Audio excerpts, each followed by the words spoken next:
Hello my nomies and my very important super nomies. I'm here today to share with you the 7 things I like about my iMac with Retina 5K display. This is kind of like half of a review, because next week I'm going to record the 7 things I don't like about this thing. Despite what some nerds would claim, it's possible to both like and dislike aspects of the same product. I know, I just made everybody's head explode! The first thing I like about my iMac is that it's very, very sharp, but I'd expect that with a Retina display. I love staring at it even when it has a screensaver on it, or a call for help. Images are sharp, text is vibrant, and overall it's a great display. I may not have the perfect set of 4 eyes, but even I can see that. I don't think I've met a single person who wouldn't want a display like this. Unlike the stats for this video, it looks good. The next thing I like is that I future-proofed it. My general advice when it comes to buying technology is buy what you can afford. There are some out there who cling on to the outdated idea that Macs are expensive.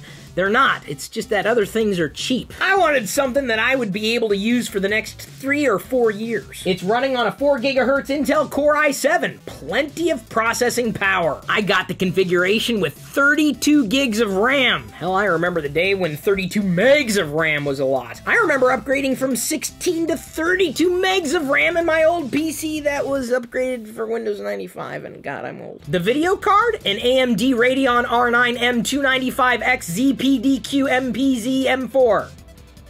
That last part I kind of fudged. Wait a minute, I just realized something. I have a computer which contains parts from both Intel and AMD. My head just exploded! What did I choose for a hard drive? I didn't. I went with a 1 TB SSD. That's a lot of storage space. It's kind of too bad there's no software available for the Mac. Oh wait, that's an argument from 1997. Believe it or not, some nerds are still stuck in that year. Oh, I'm sorry, did the specs bore you? The next thing I like is plenty of screen real estate so that I don't really miss the second monitor that I had back here for years. Remember that? Those were the days. Honestly, most of my activity is in relation to productivity, so I really don't miss that second screen at all. Would it be nice to have? Sure, but what I discovered after years of having 2 screens, I didn't use the second screen all that much, except for, like, putting chat windows there. So I just stopped chatting with people. Seriously, I'm able to manage windows effectively on the screen. Would I appreciate a larger screen with a larger resolution? Sure, but for now, this fits my needs. And isn't that what it's all about, really? Less about the things that other people want for you and more about the things that you want for you? It's weird how that kind of works. I'm kind of waiting for all the people to tell me that I've done everything wrong, when in fact, it was my choice, not theirs. Those are the myopic nerds I keep referring to, by the way. The next thing I like about my iMac, it's got a clean design. Front and back and side and everywhere. It looks nice. It's nice to look at. And when you're sitting in front of something 24/7, I need to step away from the computer a little more.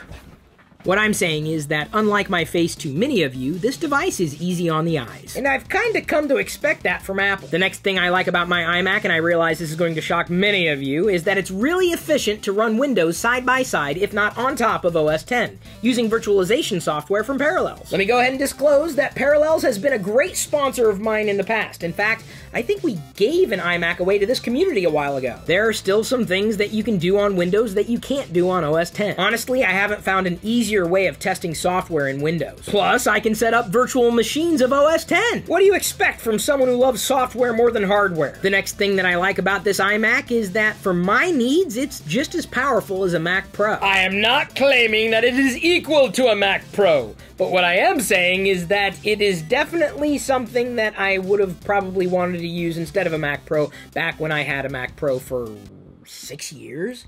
Wow, that was my previous desktop machine. That's what I upgraded from. I thought about getting a Mac Pro, but honestly, the screen on this iMac is what won me over. I know I could have plugged in a monitor to the Mac Pro, which would have made it useful, but I didn't want to. Are there better all-in-one systems out there? I'm sure, if you decide that OS X is not for you. There are probably other things that I like about the iMac, but I just tried to keep it to 7, if only to keep this video as short as it's been. Remember, I'm doing a separate 7 things I don't like about this iMac video too, so I hope you don't watch half of this review without watching the other half too. The funny thing is, even after showing both sides of the equation, I'm sure I'm inevitably going to be accused of being someone that I'm not. I've learned in all my years that there are 2 types of people who like watching reviews.